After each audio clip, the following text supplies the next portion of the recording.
Bonjour à tous les abonnés de la chaîne, une retraite sereine. Je suis allé à un rendez-vous arrangé, et j'y ai rencontré l'héritier d'un empire industriel, atteint d'une maladie secrète. Mais lors de notre première nuit de noces, mon mari a fait l'amour avec moi pas moins de 7 fois. 1 an plus tard, après la naissance de mes jumeaux, il a enfin révélé un secret choquant qui a stupéfié tout le monde. Camille, tu m'écoutes? Cet après-midi à 15 heures, tu dois absolument te rendre au café Le Jardin Secret, au début de la ruelle. Sois à l'heure, tu m'entends? C'est le fils d'une de mes amies. Il vient de rentrer de ses études à l'étranger. Il est beau, brillant, d'excellente famille. Il a tout pour lui. Tu sais à quel point j'ai eu du mal à obtenir ce rendez-vous. Ne va pas me faire honte. Alors que j'épluchais une pomme, la voix stridente de ma mère au téléphone me donna la nausée. Je poussai un long soupir et croquai un morceau de pomme acide. Maman, je t'ai déjà dit que je n'irai pas. J'ai à peine 25 ans. Je ne suis pas une vieille fille. Pourquoi es-tu si pressée? Je suis débordé de travail en ce moment. Je n'ai pas de temps pour ça. Au bout du fil, ma mère entama sa rengaine habituelle. 25 ans, c'est jeune, tu crois? Regarde la fille de notre voisine, Madame Martin. Elle a ton âge, et déjà 2 enfants. C'est pour ton bien que je te dis ça. Va au moins le rencontrer. S'il ne te plaît pas, tu laisses tomber. Pense que tu vas juste boire un café et te faire un nouvel ami. Écoute-moi. Si tu y vas juste cette fois-ci, je te laisserai tranquille pendant 1 mois. Je ne te harcèlerai plus. Cette dernière promesse me fit hésiter. Ma mère était du genre à toujours tenir parole. Son insistance était une torture quotidienne. Bon, tant pis, me dis-je. Allons-y, fermons les yeux, et faisons-le une bonne fois pour toutes. Je répondis à contre-cœur. D'accord, d'accord, j'ai compris. 15 heures, c'est ça? J'irai. Ma mère, ravie de ma réponse, me donna une longue liste de conseils sur ma tenue et mon maquillage avant de finalement raccrocher. Je jetai mon téléphone sur mon bureau et regardai l'assiette de pommes d'un air dégoûté. Encore un rendez-vous arrangé. Depuis la fin de mes études, ma mère m'en avait organisé au moins une dizaine. Il y en avait eu un qui était arrivé terriblement en retard, un autre qui était d'une sécheresse affligeante, et même un qui m'avait demandé dès les premières minutes mon salaire et combien d'enfants je comptais avoir. C'était horrible. Cette fois, l'annonce de ma mère était particulièrement grandiose. Beau, riche, héritier d'un groupe industriel valant des milliards d'euros, un rire m'échappa. Il n'y avait aucune chance qu'une telle aubaine me tombe dessus. C'était sûrement un homme bedonnant et chauve, mais richissime, ce qui avait dû séduire ma mère. Quoi qu'il en soit, j'allais exaucer son vœu, trouver une excuse et m'éclipser. Cette pensée me mit d'humeur espiègle. Le rendez-vous était à 15 heures, mais je quittai délibérément la maison vers 15h30. Ma tenue était la plus négligée possible, un vieux t-shirt et un jean délavé. Mon intention était de lui montrer mon désintérêt total pour qu'il batte en retraite de lui-même. Le café se trouvait dans une petite ruelle. C'était un endroit calme et chaleureux, rempli de plantes vertes. En ouvrant la porte, je balayai la salle du regard. Il n'y avait pas beaucoup de clients. Un homme était assis seul à une table dans un coin, près de la fenêtre. Il portait une simple chemise blanche et un pantalon de costume sombre, mais son allure était impeccable. Il était grand et se tenait droit. La lumière de l'après-midi filtrait à travers la fenêtre, illuminant ses cheveux noirs et son profil parfait. Même de loin, il dégageait une aura de raffinement. Alors que je l'observais, il sentit mon regard et tourna la tête. En voyant son visage, je restai sans voix. Un nez droit, des lèvres fines, et des yeux noirs et profonds comme un ciel nocturne. Il était d'une beauté écrasante. Il émanait de lui le charme d'un homme mûr, sophistiqué et sûr de lui. Me voyant, il esquissa un léger sourire. Un sourire doux qui m'était instantanément à l'aise. Il se leva et, d'une manière très galante, me dit « Bonjour, vous êtes bien, Camille Moreau? Je m'appelle Alexandre Dubois. » J'étais déconcerté. Cet homme était mon rendez-vous. Il était à l'opposé de ce que j'avais imaginé. Je balbutiai. « Oui, bonjour. Je suis désolé, je suis un peu en retard. » « Pas du tout, je viens tout juste d'arriver, » mentit-il avec un naturel déconcertant en me tirant une chaise. « Que désirez-vous boire? Commandez ce qui vous fait plaisir. » Je commanda un jus d'orange et m'assis en face de lui, le cœur battant. Ma mère n'avait donc pas exagéré. Non seulement cet homme était magnifique, mais il avait aussi une présence incroyable. Mais plus j'y pensais, plus quelque chose me semblait étrange. Pourquoi un homme si parfait aurait-il besoin d'un rendez-vous arrangé? Après quelques questions formelles sur nos professions et nos loisirs, un silence s'installa. Je cherchais une excuse pour partir quand Alexandre prit soudain la parole, d'une voix calme et sérieuse. « Camille, je sais que cette rencontre est soudaine pour vous. Je ne veux pas vous faire perdre votre temps précieux, alors j'irai droit au but. » Je hochai la tête, pensant, « Voilà, il va me demander mon salaire et où j'habite. » Mais ce qu'il dit, ensuite me fit presque lâcher mon verre. Je souhaite me marier. Cependant, il y a un problème. Il marqua une pause. Je ne peux pas honorer mes devoirs d'époux. Il prononça ces derniers mots à voix très basse. Son regard était fixé sur moi, mais le lobe de ses oreilles avait légèrement rougi. Il me fallut quelques secondes pour digérer l'information. Ne pas pouvoir honorer ses devoirs d'époux. En d'autres termes, il était impuissant. Cet homme, qui ressemblait à une statue grecque. Comme je restais silencieuse, il poursuivit d'une voix étonnamment calme. « J'ai besoin d'une épouse. Une union légale est nécessaire pour la stabilité de ma famille et de mes affaires. En échange, je vous donnerai la moitié de ma fortune. Après le mariage, j'aimerais que nous ayons un enfant par fécondation in vitro. Si vous acceptez, mon avocat préparera le contrat immédiatement. » J'étais pétrifié. C'était quoi, ce scénario de série télévisée?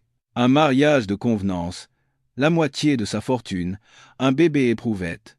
Tout était si rapide et choquant, on se serait cru dans un feuilleton à l'eau de rose. Je cherchais sur son visage le moindre signe de plaisanterie, mais il était parfaitement sérieux. « La moitié de votre fortune, ça représente combien ?» demandai-je, ma nature pragmatique reprenant le dessus. Alexandre ne parut pas surpris par ma question. Il répondit nonchalamment. La valeur actuelle de notre groupe est d'environ 2 milliards d'euros. La moitié ferait donc 1 milliard. En plus de cela, je mettrai à votre nom plusieurs biens immobiliers et des actions. 1 milliard. La somme me frappa comme la foudre. C'était une somme que je ne pourrais jamais gagner, même en vivant plusieurs vies. Obtenir un mari beau et riche, qui en plus était impuissant, donc sans les soucis liés aux relations conjugales, et avoir juste à mettre au monde un enfant pour mener une vie de luxe. N'était-ce pas une chance tombée du ciel? Tous mes doutes et ma méfiance s'évanouirent face à cette proposition irrésistible. De toute façon, je n'avais jamais eu de grandes ambitions en matière d'amour ou de mariage. Mieux valait accepter cet arrangement, plutôt que de continuer à subir les rendez-vous arrangés par ma mère avec des hommes sans intérêt. Une vie de couple sans amour, mais matériellement confortable et libre. Ce n'était être pas un si mauvais choix. Je pris une grande inspiration, le regardai droit dans les yeux et hochai fermement la tête. D'accord, j'accepte. Ma décision fut si rapide qu'elle me surprit moi-même. Étrangement, je n'avais aucun regret. Sans doute parce que mon sens pratique était profondément ancré en moi. L'amour était une chose si vague, mais l'argent était une réalité tangible. 1 milliard d'euros. Avec cet argent, je pouvais résoudre tous les problèmes de ma mère et les miens, et nous assurer une vie d'opulence. Alexandre aussi semblait surpris de mon accord si prompt. Il parut étonné un instant, mais retrouva vite son calme habituel. Il hocha la tête et dit « Parfait. Alors, retrouvons-nous demain à 10 heures au cabinet de Maître Legrand. Je vous enverrai l'adresse par message. Toutes les clauses seront stipulées dans le contrat pour garantir les droits de chacun. » Le rendez-vous se termina ainsi. Alexandre paya les consommations et m'accompagna galamment jusqu'au parking. Il attendit même à côté de mon vieux scooter que je démarre. Ce geste attentionné me parut un peu étrange. Assis sur mon scooter, regardant sa berline noire de luxe disparaître au coin de la rue, j'avais l'impression de rêver. Cette nuit-là, je ne dormis pas d'une minute. Je me tournais et me retournais dans mon lit, pensant « Et si c'était une arnaque ?» Il pouvait être un escroc professionnel ciblant des femmes naïves comme moi. Mais je me rassurais vite. Qu'avait-il à gagner en m'escroquant? Il n'y avait rien de valeur chez moi. De plus, le rendez-vous chez l'avocat prouverait la légalité de toute l'affaire. Le lendemain matin, je décidai de me rendre au rendez-vous. Je choisis la robe la plus sobre de ma garde-robe et me maquillai légèrement. C'était un événement majeur de ma vie. Je ne pouvais pas avoir l'air négligé. Le cabinet de Maître Legrand était situé sur une grande avenue du 16e arrondissement et avait l'air très prestigieux et professionnel. En entrant, une assistante m'accueillit aimablement et me conduisit dans une salle de réunion luxueuse. Alexandre était déjà là, assis, à l'attendre. À côté de lui, se tenait un homme d'âge mûr en costume impeccable, probablement Maître Legrand. En me voyant, Alexandre se leva et sourit légèrement. « Vous êtes ponctuel. » Après de brèves présentations, l'avocat commença à expliquer le contrat préparé à l'avance. Il faisait des dizaines de pages, et les clauses étaient extrêmement détaillées et claires. L'essentiel était ce qu'Alexandre m'avait dit. Nous nous marions légalement, il me cède la moitié de sa fortune, et nous aurons un enfant par insémination artificielle. Le contrat précisait également que pendant le mariage, nous respecterions nos vies privées respectives et n'interférions pas dans nos relations personnelles. Le mariage durerait jusqu'à la majorité de l'enfant, à 18 ans, après quoi l'un ou l'autre pourrait demander le divorce sans que l'autre ne puisse s'y opposer. Je lus le contrat 3 fois, m'efforçant de ne manquer aucun mot. Tout était si méticuleux qu'il n'y avait aucune faille qui pourrait me nuire. Finalement, quand l'avocat me demanda si j'avais des questions, je secouai la tête. Aucune objection. Alexandre me regarda avec une expression indéchiffrable. « Si vous êtes certaine, vous pouvez signer. » Je hochai la tête. Le stylo plume dans ma main me parut un peu lourd. Je pris une grande inspiration et signai fermement le contrat. Alexandre signa à son tour. Au moment où nos deux signatures se côtoyèrent, ma vie entra dans un chapitre entièrement nouveau. Les procédures se déroulèrent avec une rapidité surprenante. Dès la signature du contrat, Alexandre m'emmena directement à la mairie pour déclarer notre mariage. En voyant mon nom, Camille Moreau, à côté de celui d'Alexandre Dubois sur l'acte de mariage, je me sentais encore flotter. J'étais devenue l'épouse d'un homme que je n'avais rencontré qu'une seule fois. En sortant de la mairie, Alexandre me dit « Allons à la banque maintenant. Je vais vous transférer l'argent promis. » Il parlait de virer 1 milliard d'euros comme s'il s'agissait de quelques dizaines d'euros. C'est alors que je réalisais que tout cela était bien réel. Dans le salon privé de la banque, toutes les procédures furent traitées rapidement et courtoisement par le personnel. Quand je reçus la notification de virement sur mon téléphone, j'ouvris le message d'une main tremblante. Il y avait tellement de zéros que je ne pouvais même pas les compter. Je me frottais les yeux plusieurs fois, je ne rêvais pas. Une fois tout terminé, Alexandre me raccompagna en voiture. Mais la voiture ne se dirigea pas vers la ruelle de mon petit studio, mais vers un quartier de villas de luxe à Neuilly-sur-Seine. « Où allons-nous » demandai-je, surprise. Alexandre répondit nonchalamment. « Chez nous. C'est ici que vous vivrez désormais. J'ai déjà fait déménager vos affaires de votre studio ici. » Avant que je puisse réagir, la voiture s'arrêta devant une magnifique demeure blanche. C'était comme un petit château avec un grand jardin, une piscine et même une fontaine. Un homme en livrée de majordome se tenait devant la porte et s'inclina respectueusement. Alexandre sortit de la voiture, m'ouvrit la portière et dit au majordome « Jean-Pierre, voici ma femme, Camille. À partir d'aujourd'hui, elle est la maîtresse de maison. » Jean-Pierre me regarda avec un sourire bienveillant. « Madame, bienvenue à la maison. » J'entrai dans la maison comme dans un rêve, tout dépassait mon imagination en termes de luxe et de splendeur. Alexandre me fit visiter le salon, la salle à manger, la cuisine, le bureau et la bibliothèque. Finalement, il s'arrêta devant une grande chambre au 2e étage. Voici notre chambre. La pièce était plus grande que mon studio et l'appartement de ma mère réunis. Tous les meubles étaient de style minimaliste, mais extrêmement raffinés et coûteux. Alexandre désigna un grand dressing et dit « Vos vêtements sont ici. S'il vous manque quelque chose, dites-le à Jean-Pierre. Il enverra quelqu'un en acheter. » Ayant dit cela, il s'apprêtait à partir quand il s'arrêta, comme s'il venait de se souvenir de quelque chose. J'ai failli oublier. Ma mère est très impatiente de vous rencontrer. Nous irons dîner chez mes parents ce week-end. Je hochai la tête mécaniquement. Mon esprit était déjà vide. Tout s'était passé si vite que je n'avais pas eu le temps de m'adapter. En une seule journée, j'étais passé de simple employé de bureau à épouse d'un magnat et maîtresse d'un château. Ma nouvelle vie commençait ainsi. L'hôtel particulier d'Alexandre était un endroit digne d'un conte de fées. Je le suivis le long d'un large couloir au sol de marbre si poli qu'il brillait comme un miroir. Aux murs étaient accrochés des tableaux de maîtres qui valaient plus que ce que je ne gagnerais jamais.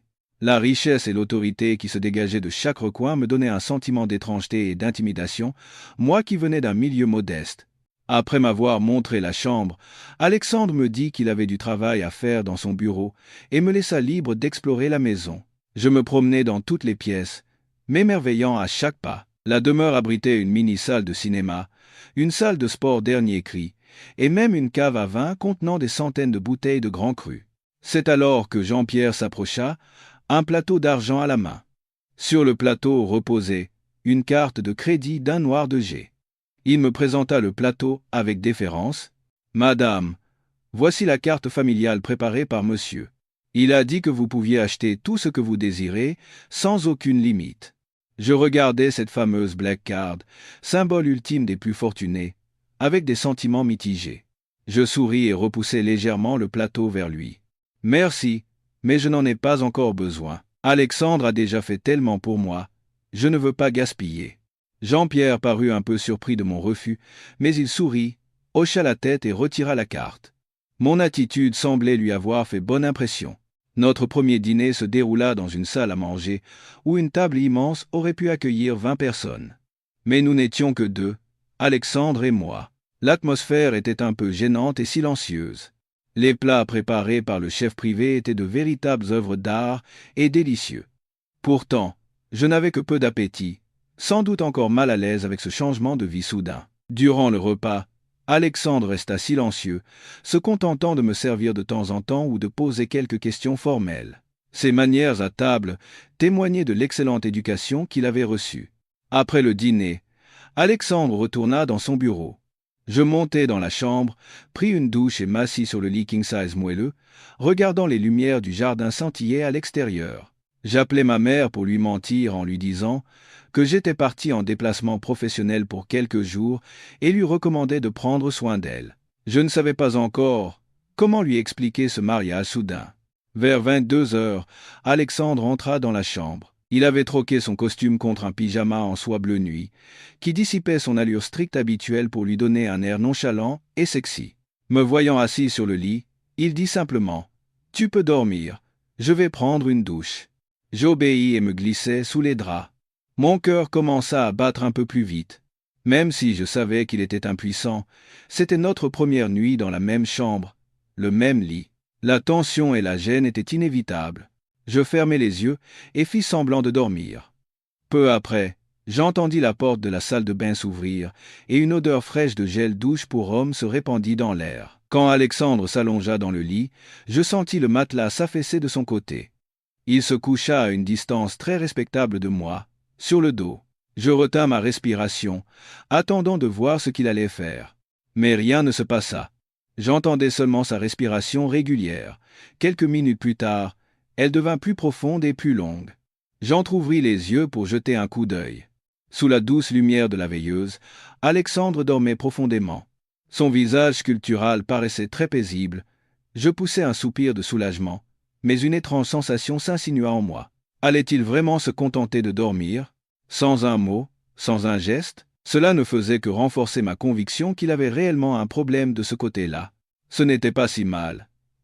Un mariage sans contrainte physique, avec un mari magnifique à contempler chaque jour et une fortune colossale à disposition. C'était peu, être la vie dont rêvaient beaucoup de femmes. Sur cette pensée, je m'endormis peu à peu. C'était mon premier sommeil profond après des jours d'anxiété et d'inquiétude. Ma première nuit de noces se déroula dans un calme et une pureté incroyables. Le lendemain matin, quand j'ouvris les yeux, il faisait déjà grand jour. Les rayons du soleil matinal filtraient à travers les rideaux, dessinant des traits de lumière sur le sol. Je m'étirai, me sentant étonnamment fraîche et disposée. Ce lit était vraiment trop confortable. Je tournai la tête pour regarder à côté de moi, mais Alexandre était déjà parti. Seule une légère empreinte restait sur son oreiller. Je me levai, et, en regardant autour de moi, je remarquai un verre d'eau tiède et un mot sur la table de chevet. L'écriture d'Alexandre était puissante et élégante. J'ai une réunion tôt ce matin, je suis parti avant. Le petit déjeuner est prêt, repose-toi bien et mange quand tu te lèveras. Cette attention inattendue me toucha un peu. Je descendis du lit et allai dans la salle de bain. Sur le lavabo, Une nouvelle brosse à dents m'attendait, avec une juste dose de dentifrice déjà appliquée. Une autre petite attention délicate. Cet homme, bien qu'un peu froid en apparence, était en fait prévenant. Après m'être préparé, je choisis une robe simple dans le dressing et descendis. Jean-Pierre m'attendait déjà et m'accueillit avec un sourire. « Bonjour, madame. Je vous accompagne à la salle à manger. » Un petit déjeuner copieux était servi sur la table. Alors que je mangeais, Alexandre rentra. Il portait un costume gris foncé, l'incarnation même du PDG de conglomérat raffiné. « Tu es levé. Quand tu auras fini de manger, nous irons au travail ensemble. » J'ai failli m'étouffer avec mon croissant. « Non, non, je peux y aller seul. Partez devant. »« Non, c'est sur ma route, » dit-il d'un ton qui n'admettait aucune objection.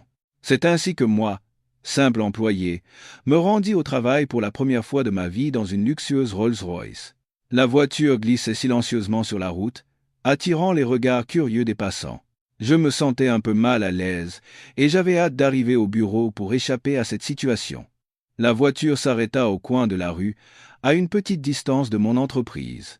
Alexandre tourna la tête et dit « Pour éviter les regards, il vaut mieux que tu descendes ici. Appelle-moi quand tu finis, je viendrai te chercher. » Je hochai la tête, ouvris précipitamment la portière et marchai rapidement vers l'immeuble de bureau. Heureusement, personne de l'entreprise ne m'avait vu. À peine assise à mon bureau, ma meilleure amie, Chloé, accourut, le visage plein de curiosité. « Alors, ton rendez-vous d'hier, le milliardaire, il pesait combien de kilos ?» Je ne savais pas par où commencer. Je l'entraînai dans la salle de pause déserte, pris une grande inspiration et murmurai « Chloé, je me suis marié. » Chloé, qui buvait de l'eau, recracha tout. Elle toussa bruyamment avant de dire « Quoi, marié? Tu plaisantes? Hier encore, tu te plaignais de ne pas vouloir y aller, et aujourd'hui tu me dis que tu es marié. » « Je ne plaisante pas. C'est vrai, » dis-je sérieusement. Chloé me dévisagea, puis posa sa main sur mon front. « Tu n'as pas de fièvre. Tu t'es cogné la tête ou tu t'es fait arnaquer ?» Sachant qu'elle ne me croirait pas sur parole, j'ouvris l'application de ma banque sur mon téléphone et lui montrai le solde de mon compte.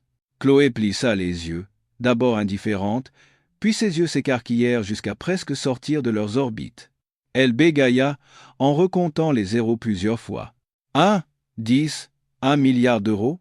Camille, tu as braqué une banque? Je t'ai dit que je me suis marié. C'est la dot de mon mari. Je sortis alors mon acte de mariage de mon sac pour le lui prouver. Chloé lut le nom d'Alexandre Dubois sur le document, puis me regarda de nouveau, l'air toujours aussi abasourdi. Elle resta silencieuse un long moment, son cerveau ayant probablement besoin de temps pour traiter cette énorme quantité d'informations. Finalement, elle me secoua par les épaules. « Camille, dis-moi la vérité. Ton mari, c'est un vieillard de 80 ans sur son lit de mort, ou un monstre que personne ne veut, qui doit acheter une femme? » L'imagination débordante de mon ami me fit rire. « Pas du tout. Il est jeune, à peine 30 ans, et il est plus beau que n'importe quel acteur que tu as jamais vu. » Alors pourquoi? Chloé ne comprenait toujours pas. Pourquoi un homme riche et beau aurait-il besoin de faire ça? Je hésitais un instant à parler du problème d'Alexandre, mais Chloé était ma meilleure amie. Je ne voulais rien lui cacher. Je lui murmurai à l'oreille. Après avoir tout entendu, Chloé se figea de nouveau. Son expression passa du choc à la stupeur, puis à la pitié, et enfin à une envie non dissimulée. « Mon Dieu, c'est un vrai conte de fées. Camille, tu as touché le jackpot. Un mari beau et riche, et en plus, il ne peut rien faire. C'est le rêve. Tu n'as plus qu'à vivre comme une reine, pas de souci de te le faire piquer, pas de souci d'infidélité. Tu es la plus chanceuse de toutes. » Je ne savais pas si je devais rire ou pleurer des paroles de mon amie. Mais en y réfléchissant, elle n'avait pas tout à fait tort. Pour moi, qui ne croyais pas en l'amour, ce mariage était une combinaison parfaite. Ce midi-là, Chloé et moi nous sommes dirigés vers une brasserie près du bureau. Assise à table, ma meilleure amie ne pouvait contenir sa curiosité. Elle me fixait comme si j'étais une extraterrestre. « Raconte-moi en détail. La vie de femme de milliardaire, c'est bien? La belle famille n'est pas trop difficile? Ta belle-mère ne te cherche pas des noises ?» Elle enchaînait les questions. Je trempais un morceau de pain dans ma sauce en disant « Doucement, doucement. Ça ne fait qu'un jour.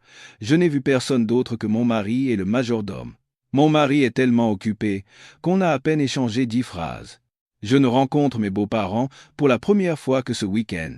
Ah, ça doit être stressant, dit Chloé en se léchant les lèvres.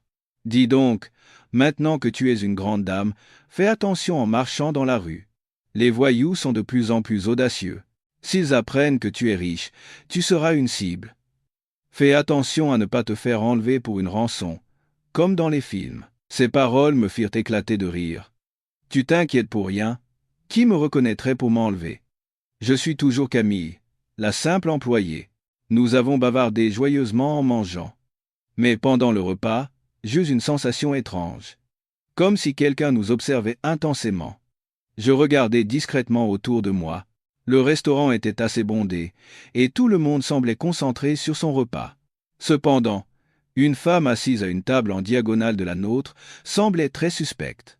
Elle portait un chapeau à larges bords, de grandes lunettes de soleil qui lui couvraient la moitié du visage, et une écharpe enroulée autour de son cou, malgré la chaleur relative de Paris. Le plus étrange, c'est qu'elle ne mangeait rien, se contentant de rester assise et de lever de temps, en tend son téléphone pour nous prendre discrètement en photo. Je donnai un coup de coude à Chloé et lui fis un signe de tête. « Tu vois cette femme là-bas? Elle n'est pas un peu bizarre ?» Chloé plissa les yeux dans la direction que je lui indiquais. Passionnée de romans policiers, son esprit s'emballa. Elle baissa la voix et dit d'un air très sérieux. « C'est grave, Camille. J'ai bien peur que ce que je disais soit vrai. Cette femme est trop suspecte. Habillée comme un ninja, elle te prend en photo en douce. C'est sûr, c'est un malfaiteur qui te vise. » Son analyse me glaça le sang. Dans ma vie d'avant, je n'avais jamais eu à me soucier de telles choses. Mais maintenant, c'était différent. Je portais le titre de femme de magnat et avais une fortune colossale sur mon compte. Si des criminels l'apprenaient, je serais une proie de choix. « Qu'est-ce qu'on fait ?» Commençais-je à paniquer. « Calme-toi, » me rassura Chloé, bien que son visage soit aussi pâle que le mien. « D'abord, on fait comme si de rien n'était et on continue de manger. Ensuite, on paie et on sort vite dans un endroit bondé. Et tu devrais envoyer un message à ton mari. S'il est si riche, il doit savoir comment gérer ce genre de situation. » Je pensais que son idée était judicieuse. D'une main tremblante, je sortis mon téléphone et envoyai un court message à Alexandre. « Alexandre, j'ai l'impression que quelqu'un me suit. Je suis au restaurant Le Bon Vivant, j'ai un peu peur. » Moins de 30 secondes plus tard, mon téléphone sonna. C'était Alexandre. Je décrochai précipitamment. « Où es-tu exactement ?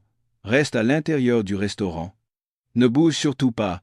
J'ai prévenu la police, j'arrive tout de suite. » À l'autre bout du fil, la voix d'Alexandre, habituellement si calme, était pleine d'urgence et d'inquiétude. Le mot police me fit encore plus peur. « Non, ce n'est pas la peine. C'est peu. Être moi qui me suis trompé. Appeler la police, ça va faire trop d'histoire. Tu ne t'es pas trompé. Fais ce que je te dis et reste où tu es, » dit Alexandre d'un ton ferme avant de raccrocher. Chloé et moi nous regardâmes, le visage exsangue. L'affaire prenait une tournure bien plus sérieuse que prévu. La femme suspecte semblait aussi avoir remarqué que quelque chose n'allait pas. Elle se leva précipitamment pour partir. C'est à ce moment-là que 2 hommes en uniforme de police entrèrent rapidement dans le restaurant. L'arrivée soudaine de la police fit taire instantanément le brouhaha du restaurant. Tous les regards se tournèrent vers eux, puis vers la femme qui s'apprêtait à partir et notre table. « Un instant, s'il vous plaît, » dit un jeune policier au visage sévère en s'approchant d'elle. « Nous avons reçu un signalement concernant une personne suspecte qui en suivrait une autre dans cet établissement. Veuillez nous présenter vos papiers d'identité. » La femme sursauta, visiblement paniquée. Elle bégaya. « Je n'ai rien fait. Vous vous trompez de personne. » Le policier répéta sa demande sans un mot de plus. Voyant que la situation était sérieuse, elle sortit à contre-cœur sa carte d'identité de son sac. Le policier la prit, l'examina longuement et fronça les sourcils. Pendant ce temps, Chloé et moi restions assises, le cœur battant à tout rompre. Tout se déroulait comme dans un film d'action. Jamais je n'aurais imaginé être l'héroïne d'une telle scène. Alors que la tension était à son comble, une berline noire de luxe s'arrêta devant le restaurant. Alexandre en sortit précipitamment, le visage sombre. Il fendit la foule et se dirigea droit vers moi. Ça va. Il me prit par les épaules et m'inspecta de haut en bas pour s'assurer que j'allais bien. Je secouai la tête et murmurai à peine « Ça va ». Le regard d'Alexandre se tourna alors vers la femme retenue par la police. Mais en voyant son visage découvert sous le chapeau, son expression furieuse se figea instantanément, remplacée par la stupeur. Maman laissa-t-il échapper. Chloé et moi restâmes bouche bée. Maman? Cette femme déguisée en espionne était la mère d'Alexandre. La femme, ma future belle-mère, vit son fils comme un sauveur. Elle retira précipitamment ses lunettes de soleil et son écharpe. Son visage portait les marques du temps, mais restait beau et plein de grâce. « Alexandre, te voilà », explique vite à ses policiers. « Je n'ai rien fait de mal. » Alexandre avait l'air exaspéré. Il se tourna vers les policiers et expliqua « Je suis désolé, messieurs. C'est ma mère. Il doit y avoir un malentendu. Ma mère s'inquiétait tellement pour ma femme. » Après une longue explication et la présentation de documents prouvant leur lien de parenté, les deux policiers finirent par croire à cette histoire rocambolesque. Ils s'excusèrent poliment et partirent, laissant derrière eux une atmosphère de confusion et les regards curieux des clients. C'est alors qu'Alexandre se tourna vers sa mère et lui demanda, agacé, « Maman, qu'est-ce que tu faisais ici? Et pourquoi cet accoutrement ?» La mère d'Alexandre, Madame Élise Dubois, semblait un peu embarrassée. Elle expliqua en hésitant, « C'est que j'étais si impatiente. Quand tu m'as dit que tu t'étais mariée sans rien dire à tes parents, j'étais si curieuse de savoir qui était notre belle-fille. J'avais peur de la surprendre en débarquant à l'improviste, alors j'ai décidé de l'observer de loin. » En entendant cette explication, Chloé et moi ne savions plus s'il fallait rire ou pleurer. La vérité derrière ce thriller d'enlèvement n'était que l'enthousiasme excessif d'une belle-mère. Alexandre soupira et m'amena devant sa mère. Sa voix s'adoucit un peu. « Maman, je te présente ma femme Camille. » Puis, se tournant vers moi, « Camille, voici ma mère. » Encore sous le choc, je m'inclinai précipitamment pour la saluer. « Bonjour, madame. » Madame Dubois put enfin me regarder correctement. Elle me prit la main, ses yeux brillants de satisfaction. « Bonjour, ma chère belle-fille. Oh, comme tu es jolie.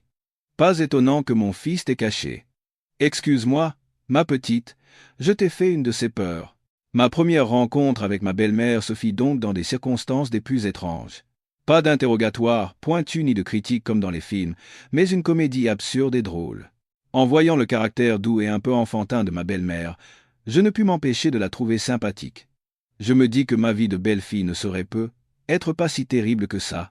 Le week-end venu, comme convenu, Alexandre m'emmena chez ses parents pour rencontrer son père. Grâce à notre première rencontre mémorable, mon anxiété avait quelque peu diminué. Ma belle-mère était une personne joyeuse et adorable. Elle ne me rendrait certainement pas la vie difficile. Celui qui m'inquiétait un peu était mon beau-père. On disait qu'il était l'ancien président du groupe, un homme très strict et autoritaire. La demeure familiale des Dubois se trouvait dans un quartier huppé et historique de Paris. Elle n'était pas aussi tape à l'œil que la maison d'Alexandre, mais elle dégageait la classe et la profondeur d'une grande famille. À peine sortie de la voiture, ma belle-mère accourut à notre rencontre et nous accueillit chaleureusement. « Oh, ma belle-fille est là. Entrez vite. » Comme si nous nous connaissions depuis toujours, elle me prit la main et me guida à l'intérieur. Dans le salon, un homme d'âge mûr aux cheveux grisonnants lisait le journal sur un canapé. Son visage carré, ses yeux perçants et sa prestance imposante. C'était sans aucun doute le père d'Alexandre, Monsieur Gérard Dubois. En nous voyant entrer, il plia son journal et le posa sur la table. Son regard me scruta de la tête aux pieds, sans laisser paraître aucune émotion. Alexandre prit la parole le premier. « Père, je te présente ma femme, Camille. » Je m'inclinai respectueusement. « Bonjour, monsieur. » Monsieur Dubois émit un léger grognement et me fit signe de m'asseoir. L'atmosphère dans le salon devint soudain un peu lourde. Ma belle-mère, sentant la tension, s'assit rapidement à côté de moi et, tout en me servant du thé, dit « Chérie, notre belle-fille vient pour la première fois. Ne fais pas cette tête effrayante, tu vas lui faire peur. Notre Camille est si gentille et si jolie. Qu'est-ce qui ne te plaît pas ?» Mon beau-père tout sauta une fois, puis me regarda droit dans les yeux et me demanda sans détour On m'a dit que votre famille n'était pas très aisée. Mon cœur se serra. Ça y est, le fameux interrogatoire de Cendrillon. Je répondis honnêtement. C'est exact, monsieur. Mon père est décédé tôt, et j'ai grandi seul avec ma mère. Alors, pourquoi avoir accepté d'épouser Alexandre si vite? Pour l'argent de mon fils? La deuxième question était encore plus acérée. C'était comme une dague plantée droit dans ma fierté. Je restais sans voix. Il était vrai que je l'avais épousé pour l'argent, mais l'admettre ici et maintenant était trop embarrassant. Voyant mon malaise, ma belle-mère donna un coup de coude à son mari. « Chérie, quelle question? Ils se sont mariés par amour, bien sûr. Quelle autre raison y aurait-il? On n'est plus au Moyen Âge. » Alors que je ne savais que faire, Alexandre prit soudain la parole. Il prit ma main posée sur mon genou et la serra doucement. « Père, j'aime Camille. C'est pour cela que j'ai voulu en faire ma femme. Ses origines familiales n'ont aucune importance. Ce qui compte, c'est que c'est la femme que j'ai choisie. » Sa voix n'était pas forte, mais très ferme.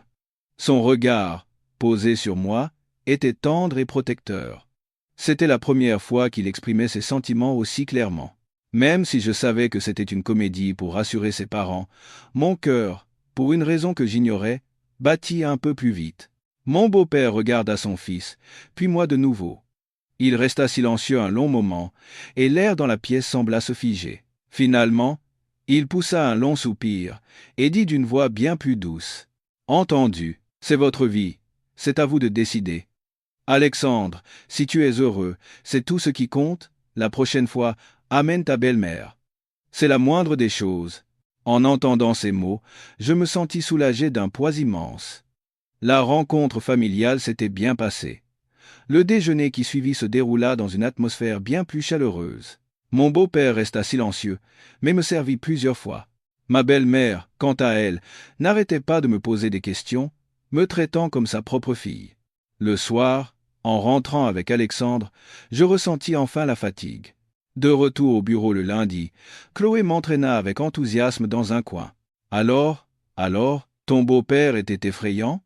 Ta belle-mère t'a fait un cadeau? » Mon beau-père était un peu strict, mais ça a été. « Ma belle-mère est adorable, dis-je. » Ah, en parlant de cadeaux, voici mon cadeau de mariage. Elle me tendit 2 boîtes joliment emballées. La petite, c'est le cadeau officiel. Et la grande, c'est un cadeau spécial de ma part pour vous deux. Elle me fit un clin d'œil malicieux. N'oublie pas, tu dois l'ouvrir à la maison. Surtout, la grande. Ton mari va adorer. Je pris les 2 boîtes, intrigué par le mystère de mon ami.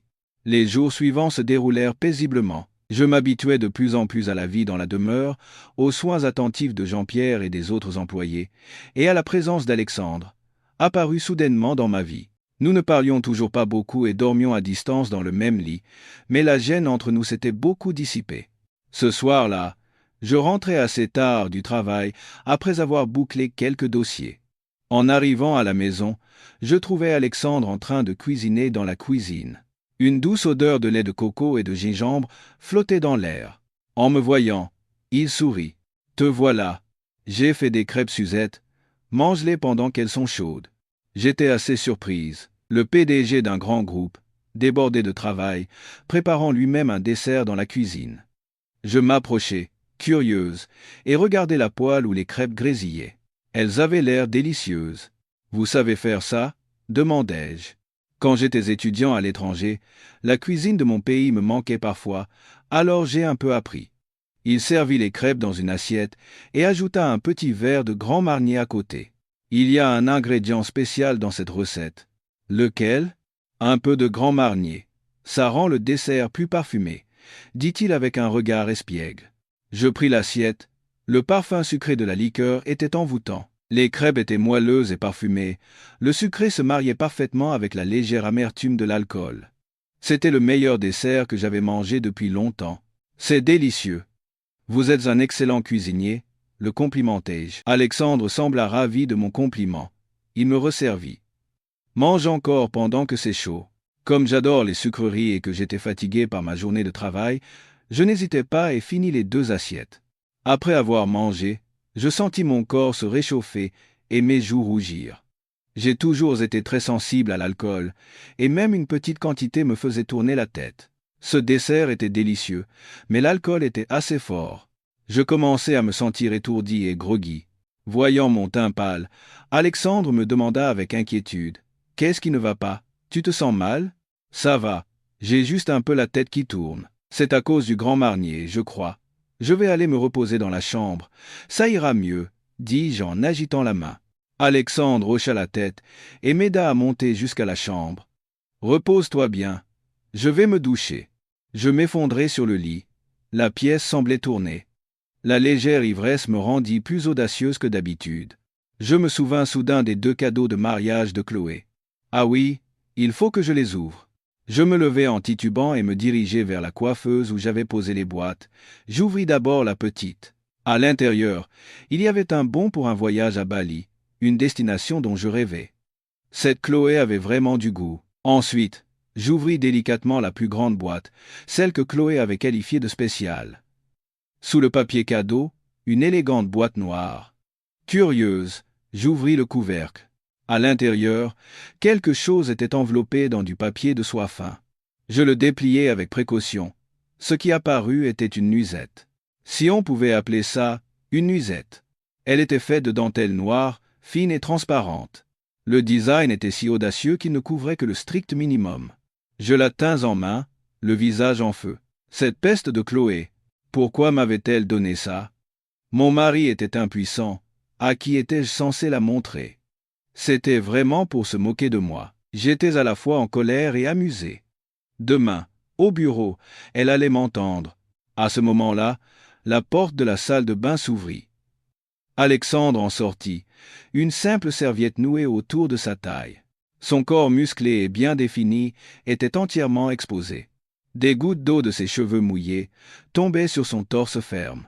Je restai un instant bouche bée. Voyant la drôle de nuisette dans mes mains, il fronça légèrement les sourcils. Je sursautai et tentai de la cacher en vitesse, mais à cause de l'alcool, mes mains ne m'obéissaient plus. En me précipitant, je la lâchai. Malheureusement, au lieu de tomber par terre, elle vola directement sur le visage d'Alexandre. « Ah !» criai-je, le visage rouge comme une tomate. J'avais tellement honte que j'aurais voulu mourir.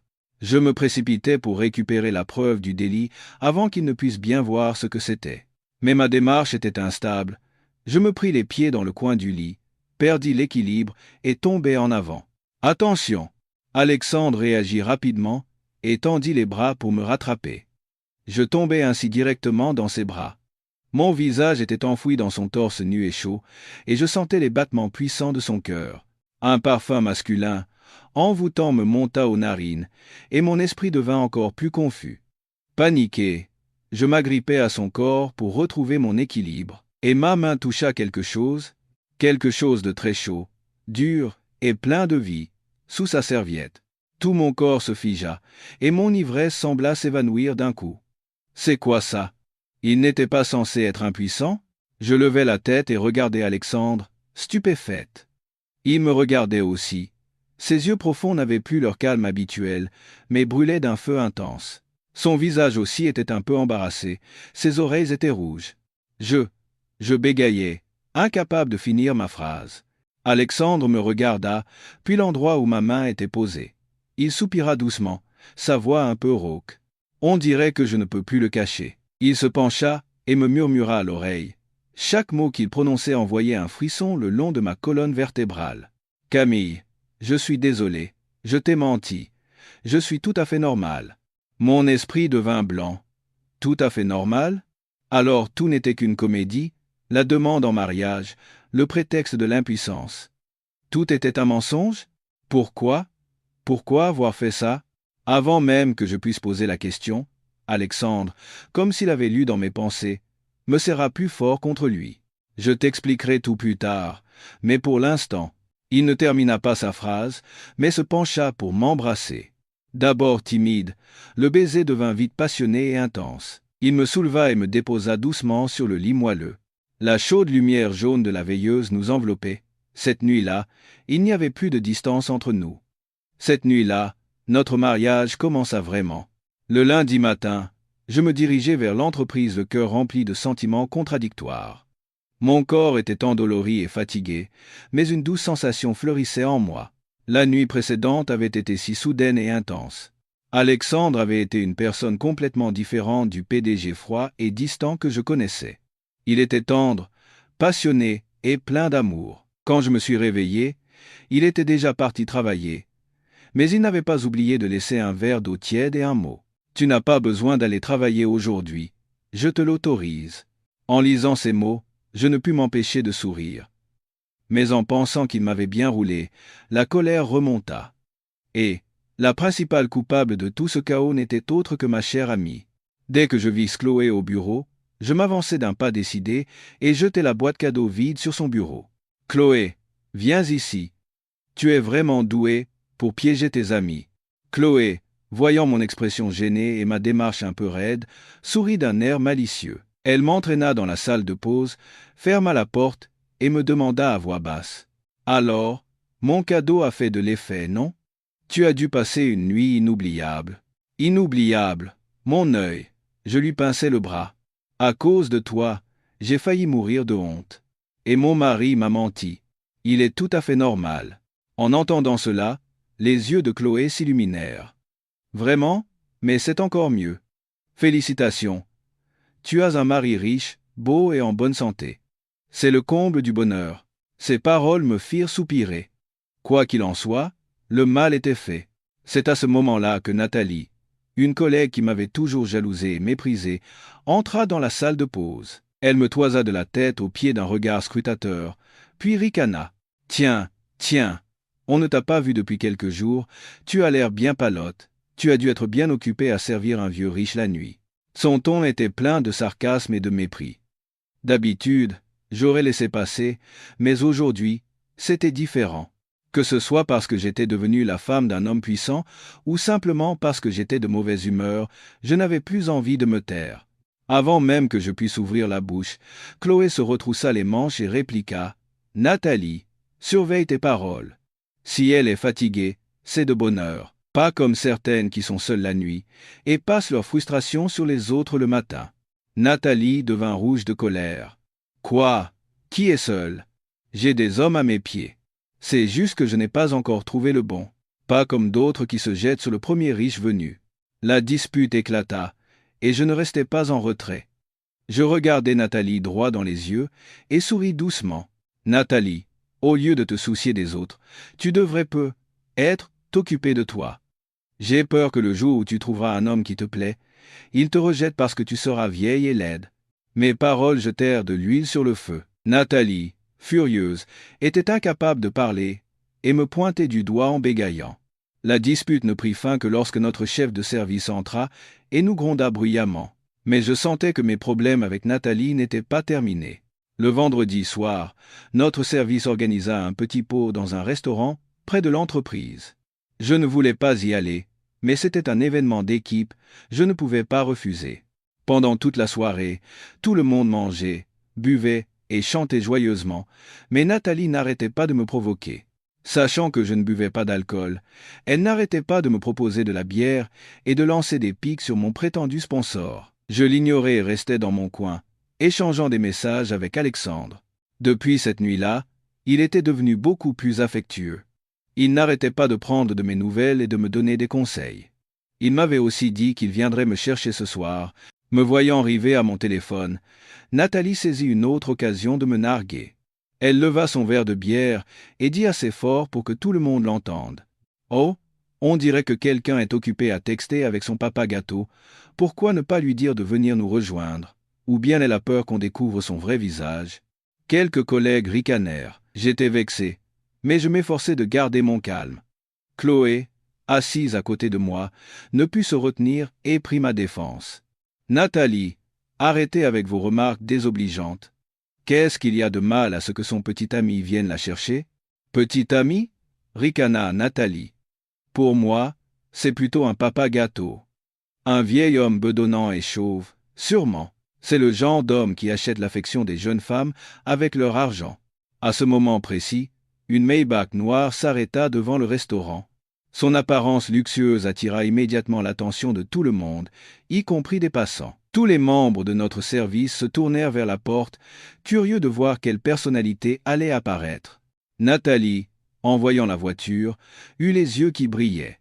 Elle se recoiffa, bomba le torse et prit un air confiant, comme si elle était convaincue que la personne dans la voiture venait pour elle. La portière s'ouvrit, et un homme en costume impeccable en sortit. Sous la lumière des lampadaires, le visage sculptural et l'aura inaccessible d'Alexandre furent révélés, et toutes les femmes présentes, y compris Nathalie, retinrent leur souffle. Nathalie, après avoir dévoré Alexandre du regard, se tourna vers moi d'un air provocateur et arrogant. « Et, on fait un pari ? Si cet homme est venu te chercher, je fais le poirier et je mange des spaghettis par le nez. » La salle éclata de rire. Tout le monde pensait que c'était une blague. Il était impossible qu'un homme aussi parfait soit le petit ami d'une simple employée comme moi. Je me contentais de sourire tranquillement. D'accord, j'ai hâte de voir ce spectacle. Alexandre ouvrit la porte du restaurant. Son entrée fit taire instantanément le brouhaha. Tous les regards, mêlés de stupeur, d'admiration et de curiosité, se tournèrent vers lui. Comme un roi, il devenait naturellement le centre de l'attention partout où il allait. Nathalie se leva précipitamment, abhorrant ce qu'elle pensait être son sourire le plus séduisant, prête à le saluer. Elle était convaincue qu'Alexandre venait pour elle, être un partenaire commercial qu'elle avait rencontré par le passé. Mais Alexandre ignora complètement l'existence de Nathalie. Son regard balaya la foule sans s'arrêter sur personne. Finalement, quand il me repéra assise dans un coin, son expression froide s'adoucit instantanément. Il contourna Nathalie, figée au milieu de la pièce avec son sourire crispé, et se dirigea d'un pas rapide vers moi. « Pourquoi n'es-tu pas encore parti ?»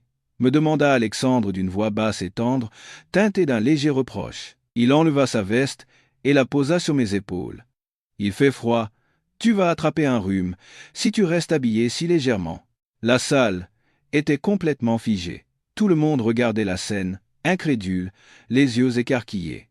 Ce bel et riche homme connaissait Camille. J'étais moi-même un peu déconcerté par son attention publique, mais mon cœur était rempli de chaleur. Je murmurai. Tout le monde était encore là, je ne pouvais pas partir avant. Alexandre fronça légèrement les sourcils. Sans un mot de plus, il se pencha, passa un bras sous mes genoux et l'autre dans mon dos, et me souleva doucement, comme une princesse. « Ah !» criai-je de surprise, m'agrippant à son cou pour ne pas tomber. Son geste nous figea tous une seconde fois, moi y compris. Qu'est-ce qui se passait ? Alexandre, me tenant dans ses bras, regarda droit dans les yeux de mes collègues stupéfaits. D'une voix claire et autoritaire, audible par tous, il déclara, en insistant sur chaque mot, « Je vous présente mon épouse, Camille. Je vous demande de bien prendre soin d'elle à l'avenir. L'addition de ce soir est pour moi. » Ayant dit cela, il sortit tranquillement du restaurant en me portant, sans se soucier des expressions de ses spectateurs, comme s'ils avaient vu un extraterrestre. Derrière nous, un silence de mort. Même assise dans la luxueuse voiture, mon cœur battait toujours la chamade. J'étais à la fois gênée, en colère et triomphante. Je regardais Alexandre, concentré sur la conduite. « Pourquoi avez-vous fait ça ? Comment les gens vont-ils me regarder maintenant ?» Alexandre se tourna vers moi et sourit. « Je voulais juste leur faire savoir que tu es à moi. Comme ça, ils ne t'embêteront plus. » Son sourire était incroyablement beau et chaleureux. Je ne dis plus rien et tournai la tête vers la fenêtre, mais les coins de mes lèvres se soulevèrent malgré moi. Je me souvins soudain du pari de Nathalie. Avait-elle commencé à faire le poirier et à manger des spaghettis par le nez ? À cette pensée, je ne pus retenir un éclat de rire. Être que devenir la femme de cet homme n'était finalement pas si mal. Le lundi suivant, en entrant dans le hall de l'entreprise, je perçus une atmosphère différente. Tous les regards étaient tournés vers moi, mais ce n'était plus le même regard curieux et indiscret qu'auparavant. Il y avait maintenant de la prudence, du respect et même un peu de peur. Les collègues qui avaient l'habitude de médire sur moi dans mon dos se dépêchaient maintenant de baisser la tête et de me saluer de loin. Je savais que tout cela était dû à l'apparition spectaculaire d'Alexandre vendredi soir. Le bureau avait dû être en ébullition après notre départ. Les rumeurs sur la véritable identité de mon mari s'étaient sans doute propagées à la vitesse de la lumière. À peine assise à mon bureau, le directeur marketing, mon supérieur direct et celui de Nathalie, arriva en courant, en sueur. Il posa délicatement une tasse de café chaud sur ma table. « Madame la présidente, un petit café ? Il vient d'être fait, il est encore tout chaud. » Je le regardai, surprise. « Madame la présidente ?» D'où sortait ce titre ridicule? Avant, il m'appelait Camille et me réprimandait parfois sans raison. « Monsieur le directeur, y a-t-il un problème ?»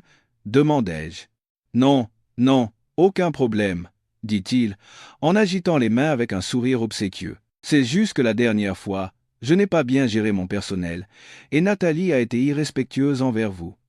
Je vous présente mes sincères excuses. J'espère que vous me pardonnerez. » À ce moment-là, Nathalie s'approcha également, le visage pâle, toute son arrogance envolée. Elle se tenait derrière le directeur et murmura « Madame la présidente, je suis désolé. Je ne savais pas qui vous étiez, et j'ai parlé sans réfléchir. S'il vous plaît, pardonnez-moi pour cette fois. » En les regardant, je ne pus m'empêcher de sourire, plus amusée que triomphante. C'était le vrai visage des lâches, forts avec les faibles et faibles avec les forts. Avant que je puisse dire quoi que ce soit, un homme en costume que je ne connaissais pas s'avança vers nous, accompagné du PDG de notre entreprise. Le PDG, habituellement inaccessible, suivait maintenant cet homme avec une attitude extrêmement respectueuse. Tout le monde dans la pièce se leva d'un bond.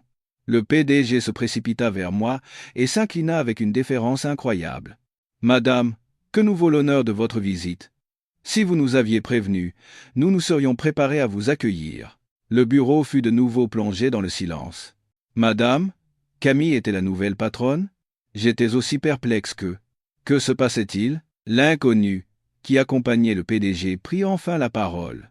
Il se présenta comme l'avocat personnel d'Alexandre. « Madame Dubois, sur instruction de Monsieur Alexandre Dubois, le groupe Dubois a finalisé ce matin l'acquisition de la totalité des parts de cette agence de publicité. À partir de maintenant, vous êtes la nouvelle présidente et la décisionnaire suprême de cette entreprise. » Je compris alors tout. C'était la façon d'Alexandre de punir ceux qui m'avaient harcelé. Il ne s'était pas contenté d'un avertissement. Il avait acheté toute l'entreprise pour que je puisse en disposer à ma guise. Cette démonstration d'affection grandiose dépassait vraiment l'imagination. Je pris une grande inspiration, m'efforçant de garder mon calme. Je regardai Nathalie, qui tremblait comme une feuille à côté de moi. Je souris doucement. « Nathalie, il me semble que nous avions fait un pari la dernière fois. Allez-vous tenir votre promesse de faire le poirier et de manger des spaghettis par le nez ?» À ces mots, le visage de Nathalie devint livide. Elle s'effondra sur le sol, pleurant et suppliant. « Madame la présidente, j'ai eu tort. Vraiment, tort. S'il vous plaît, pardonnez-moi. Je ne recommencerai plus jamais. » Le directeur se hâta d'intervenir. « Madame la présidente, au nom de notre collaboration passée, pardonnez-la.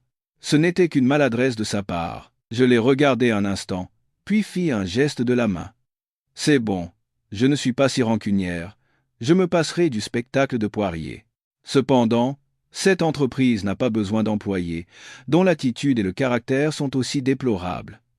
Vous deux, allez au service des ressources humaines pour régler vos formalités de départ. » Ayant dit cela, je ne leur accordai plus un regard.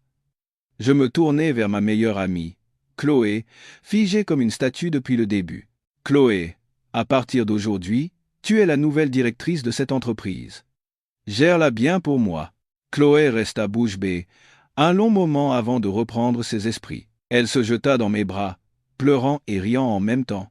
« Mon Dieu, Camille, tu es ma bonne fée. » Je ne pus m'empêcher de rire.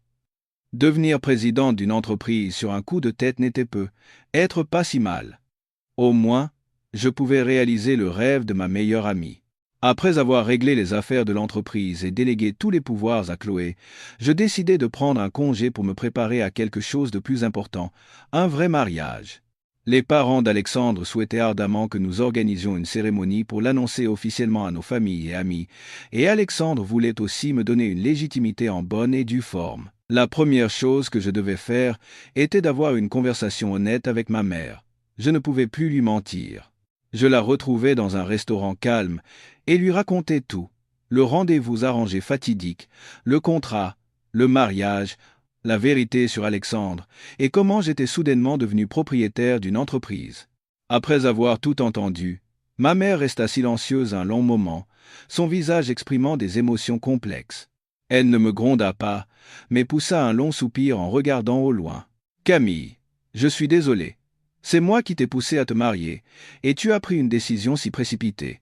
Ce n'est pas ta faute, maman. » Je lui pris la main. « En fait, je suis heureuse. Alexandre est très bon avec moi. » Ma mère me regarda, une lueur de détermination dans les yeux. « Puisque tu as trouvé le bonheur, il est temps pour moi aussi d'affronter mon passé. » Sa voix tremblait légèrement. « Ce week-end, amène Alexandre dîner à la maison. Il y a quelqu'un que je veux vous présenter. » J'étais un peu surprise par sa proposition, mais j'acceptais avec joie. Ce dimanche-là, j'accompagnai Alexandre au petit appartement de ma mère. En ouvrant la porte, je vis qu'il y avait un homme inconnu en plus de ma mère. Il semblait avoir à peu près son âge, grand et mince, le visage ridé mais avec des traits encore beaux. Il portait des vêtements simples mais propres. Ce qui attira le plus mon attention, ce furent ses yeux. Ils étaient remplis d'une profonde tristesse, mais brillaient d'une lumière étrangement douce et chaleureuse. Et pour une raison que j'ignorais, ses yeux me semblaient très familiers. En nous voyant, l'homme se leva brusquement, l'air mal à l'aise. Ma mère lui prit la main et, se tournant vers moi, dit d'une voix étranglée par l'émotion, « Camille, voici Jean-Luc Moreau, c'est ton père. » Mes oreilles se bouchèrent. Mon père, cet homme était mon père, celui que je croyais mort depuis ma plus tendre enfance. Que se passait-il? Je restais planté là, incapable de dire un mot. Alexandre, à côté de moi, posa doucement sa main sur mon épaule, comme pour me rassurer. L'homme, Jean-Luc, me regarda. Ses yeux étaient injectés de sang. D'une voix tremblante, il dit « Camille, ma fille, papa est désolé. » Cette nuit-là, dans ce petit appartement, une histoire du passé poignante se déroula. Il s'avéra que mes parents s'aimaient profondément, mais ma grand-mère, la mère de mon père, s'était farouchement opposée à leur amour, jugeant ma mère indigne de leur famille. Elle avait tout fait pour les séparer. Lorsque ma mère apprit qu'elle était enceinte, blessée et ne voulant pas être un fardeau pour l'homme qu'elle aimait, elle décida de partir seule. Mon père, apprenant la vérité bien plus tard, fut dévasté. Pendant les 25 dernières années, il n'avait jamais perdu espoir et n'avait cessé de nous chercher, ma mère et moi. Ce n'est que récemment, par un heureux hasard, qu'il avait enfin retrouvé ma mère. En entendant toute l'histoire, je ne pus retenir mes larmes. Je n'étais pas une enfant sans père. Il y avait un homme qui m'avait cherché et aimé pendant toutes ces années. En regardant cet homme marqué par les épreuves, que je devais appeler père, une émotion indescriptible m'envahit. Cette réunion soudaine avec mon père, après 25 ans, ajouta une nouvelle couleur à ma vie. Mon père, Jean-Luc Moreau, était un homme doux et taciturne, mais son amour pour ma mère et moi était immense. Il nous raconta les années passées à nous chercher, la culpabilité et le manque constant. En voyant mes parents enfin réunis après des décennies de séparation, je ressentis une chaleur et un bonheur infini. Nos deux familles se rencontrèrent officiellement. Les parents d'Alexandre accueillirent mes parents avec joie et fixèrent rapidement une date pour nous organiser un grand mariage. Tout semblait se dérouler à la perfection, mais une question restait en suspens dans mon esprit. Ce soir-là, en me promenant avec Alexandre dans le jardin de la demeure sous le clair de lune, je décidai de lui poser la question directement. « Alexandre, je peux te demander quelque chose ?» « Bien sûr. » Il prit ma main et entrelaça ses doigts avec les miens. « Pourquoi m'as-tu menti au début, en disant que tu étais impuissant? Pourquoi avoir monté toute cette comédie compliquée pour m'épouser ?» Je le regardai droit dans les yeux, comme pour y chercher la réponse. Alexandre s'arrêta et se tourna vers moi. Il resta silencieux un instant, me regardant avec une expression complexe. Il y avait de la tendresse, de la nostalgie et une pointe de malice dans ses yeux. Finalement, il soupira doucement. « Tu veux vraiment savoir ?» Je hochai la tête fermement. « Je veux connaître la vraie raison. » Alexandre sourit. Un sourire rare, empreint de la maladresse d'un adolescent amoureux. « Alors, je vais te confier un secret. En fait, je t'avais déjà rencontré avant notre rendez-vous arrangé. J'étais surprise. Tu m'avais rencontré? Quand? Où? C'était environ un mois avant notre rendez-vous. Comment ça-t-il? J'étais dans un café pour un rendez-vous professionnel. Par coïncidence, ma table était juste à côté de la tienne. Toi aussi, Tu étais à un rendez-vous arrangé. Un vague souvenir me revint. Je me rappelais un tel rendez-vous. L'homme était un ingénieur informatique, taciturne et ennuyeux. La conversation était si plate que j'avais eu envie de rentrer chez moi immédiatement. Alexandre poursuivit. J'ai entendu toute votre conversation. J'ai vu comment tu as géré cet homme avec intelligence et humour. Après son départ, tu as appelé une amie, probablement ta meilleure amie actuelle. Tu te plaignais au téléphone d'en avoir marre de ces rendez-vous, de ne pas vouloir te marier. Tu disais que tu voulais juste vivre librement, sans être enchaîné par l'amour ou le mariage. Il s'arrêta un instant et me regarda profondément dans les yeux. Je ne sais pas pourquoi, mais à partir de ce moment-là, ton image, celle d'une femme forte, indépendante et pragmatique, n'a cessé de tourner dans ma tête. Je suis tombé amoureux de toi, Camille. Un coup de foudre. À cet instant précis, mon cœur fit un bond. Un coup de foudre? Était-ce vraiment possible? J'ai demandé à des gens de se renseigner sur toi, poursuivit-il d'une voix sincère. J'ai appris que ta mère te mettait la pression pour que tu te maries, et j'ai su que, vu ton caractère, si je t'approchais de manière conventionnelle, tu me rejetterais certainement. Alors, j'ai élaboré un plan pour que tu acceptes de m'épouser sans te sentir forcé. Sachant que tu accordais de l'importance à ton indépendance et aux choses matérielles, j'ai utilisé la moitié de ma fortune comme appât. Et pour que tu sois complètement rassuré, pour que tu crois que c'était un pur mariage de convenance, sans contrainte émotionnelle ou physique, j'ai dû inventer ce prétexte d'impuissance. En entendant sa confession, je restais complètement abasourdi. De la rencontre fortuite au contrat étrange, tout faisait partie de son plan. Il avait planifié et préparé tout cela pour moi, avec tant de soin et de minutie. Alors tu m'aimes vraiment? Demandai-je d'une voix tremblante, encore incrédule. Pour toute réponse, Alexandre me prit doucement dans ses bras et me serra fort contre lui. Puis il se pencha et m'embrassa profondément. Ce baiser n'était pas aussi intense que celui de la première nuit. Il était rempli de toute la tendresse, la préciosité et l'amour qu'il avait si longtemps caché. À cet instant, je sus que mon cœur appartenait entièrement à cet homme. Ma vie se remplit de jours doux et heureux. J'avais Alexandre à mes côtés et ma famille retrouvée. Je me sentais la femme la plus chanceuse du monde. Notre mariage était en préparation active par nos deux familles. Mais depuis peu, je me sentais bizarre. J'étais souvent fatiguée, somnolente et particulièrement sensible aux odeurs de nourriture. L'odeur de la saulmenière, que j'adorais avant, me donnait la nausée. Au début, j'ai pensé que c'était le stress des préparatifs du mariage, mais Alexandre ne le voyait pas de cet œil. Il s'inquiétait bien plus que moi. Un soir, voyant que je n'avais mangé que quelques bouchées et que mon visage était pâle, il fronça les sourcils. « Tu n'arrives toujours pas à manger. Tu es étrange ces derniers temps. Allons à l'hôpital faire un bilan. » « Ça va, c'est juste le temps qui est capricieux en ce moment. »« Ne t'inquiète pas trop, » dis-je en agitant la main. Mais Alexandre n'était pas rassuré. Le lendemain matin, malgré mes protestations, il annula toutes ses réunions importantes et m'emmena à l'hôpital américain de Paris pour un bilan complet.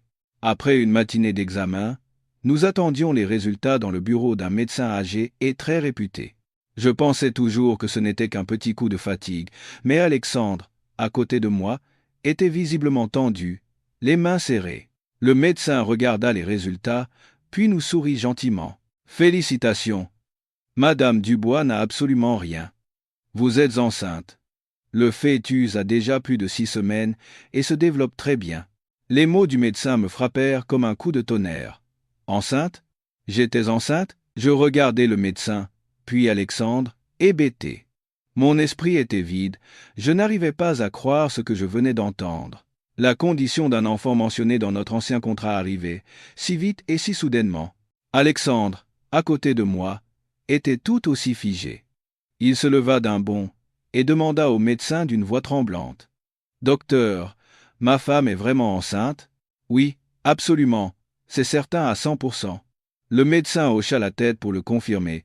Alexandre resta immobile quelques secondes, puis se pencha soudainement et se cacha le visage dans les mains. Ses larges épaules tremblaient légèrement. Je réalisais qu'il pleurait. Cet homme, toujours si calme, si fort, qui ne perdait jamais son sang-froid, pleurait maintenant de joie comme un enfant. Il se tourna et me serra dans ses bras. Son étreinte était si forte que j'en avais le souffle coupé. « Camille, merci, merci beaucoup. Je vais être papa, dit-il, la voix brisée par l'émotion, le visage enfoui dans mon épaule. En le voyant ainsi, mon cœur fondit. La surprise initiale s'évanouit, ne laissant place qu'au bonheur et à la douceur. Je passai mes bras autour de son dos et le tapotai doucement. Moi aussi, je suis si heureuse. À partir de ce moment, les soins prénataux excessifs et surprotecteurs d'Alexandre commencèrent. Dès notre retour à la maison, il fit venir une nutritionniste pour établir mon régime alimentaire. Il empila des montagnes de livres sur la grossesse et la puériculture, remplissant une bibliothèque entière. Chaque soir, il étudiait assidûment et me faisait des conférences sur l'importance de l'acide folique ou les méthodes pour développer le cerveau du bébé. Il s'occupait de moi du matin au soir, m'empêchant de faire quoi que ce soit. Même pour marcher dans la maison, je devais être soutenu. Son attention me touchait et m'amusait, mais surtout, elle me faisait sentir infiniment aimée et précieuse. La nouvelle de ma grossesse réjouit nos deux familles. Ma belle-mère appelait tous les jours pour prendre mes nouvelles et faisait livrer des bouillons de poule qu'elle préparait elle-même. Mes parents n'étaient pas moins heureux. Le mariage fut donc préparé encore plus rapidement et avec encore plus de soin.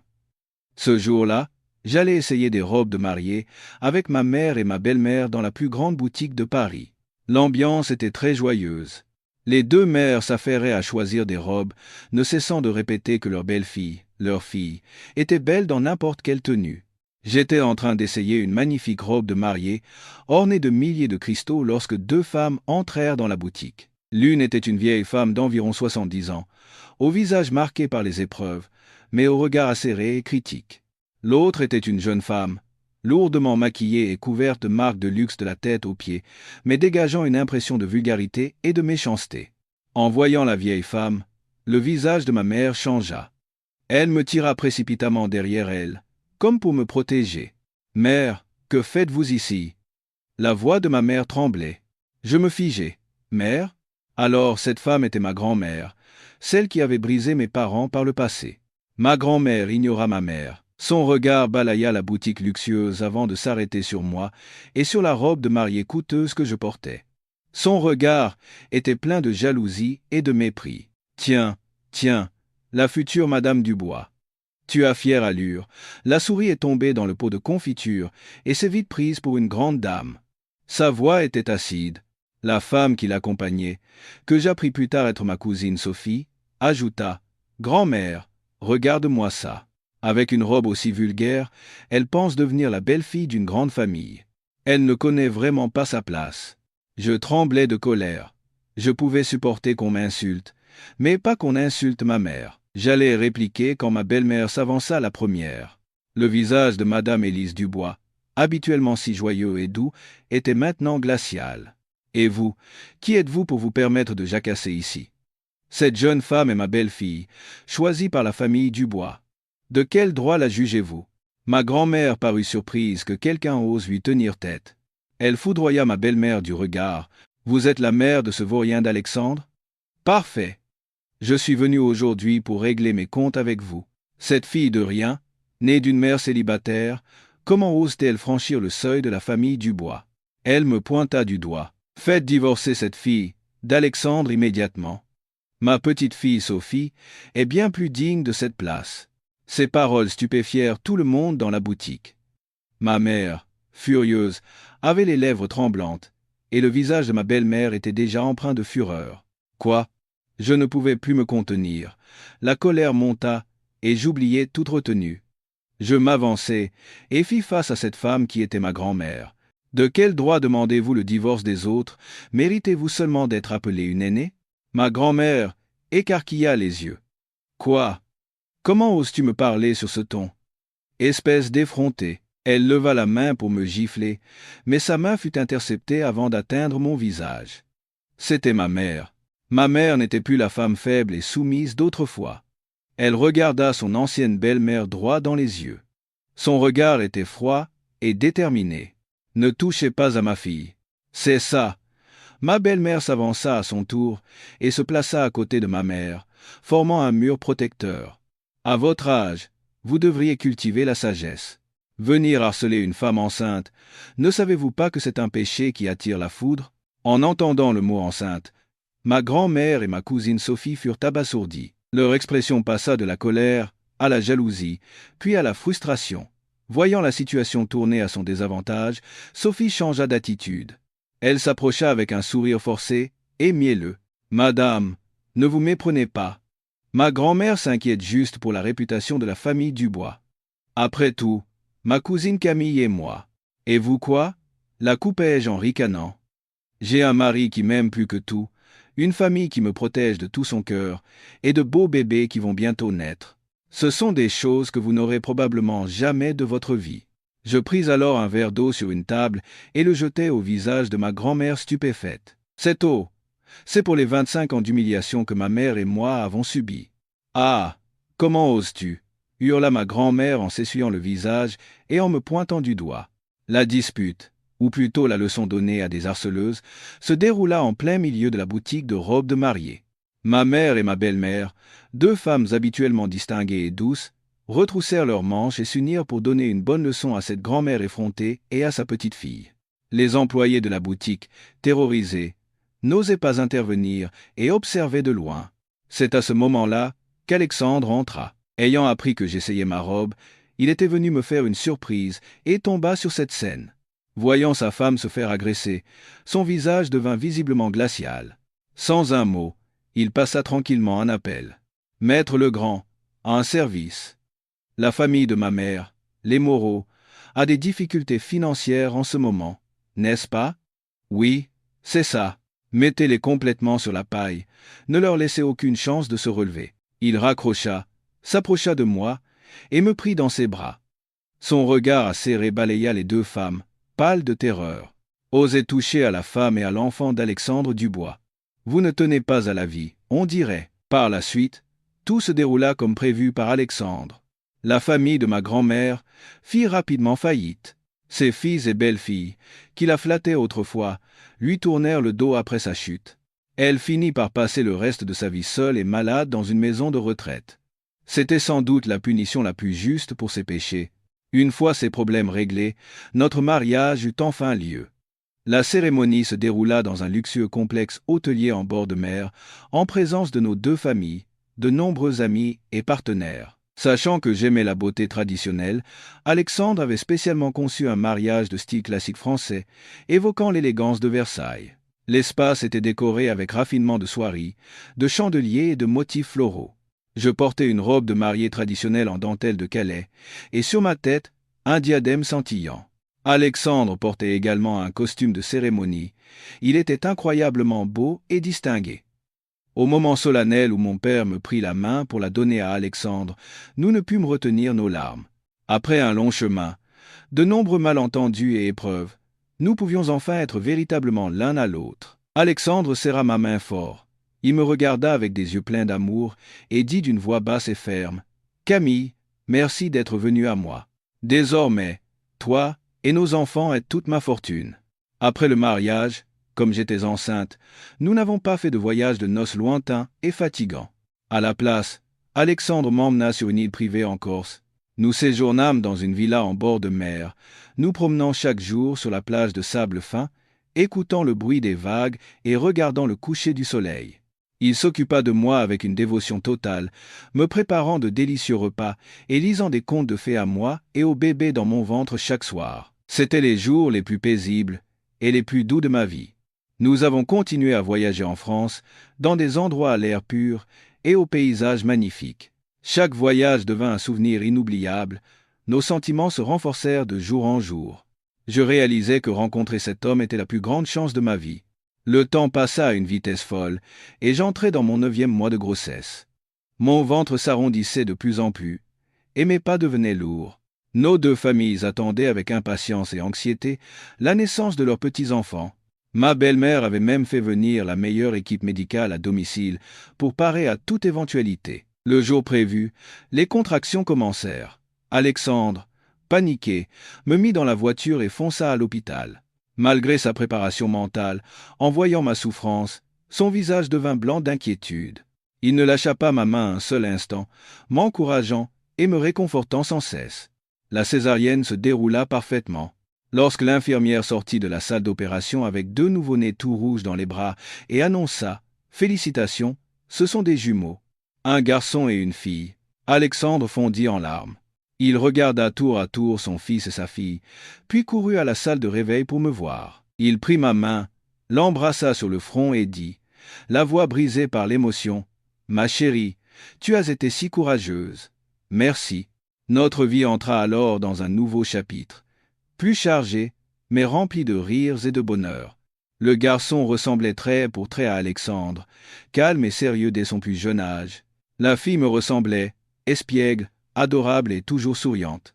Alexandre devint un vrai papa poule. Aussi occupé soit-il, il trouvait toujours le temps de jouer avec les enfants, de changer les couches et de donner le biberon.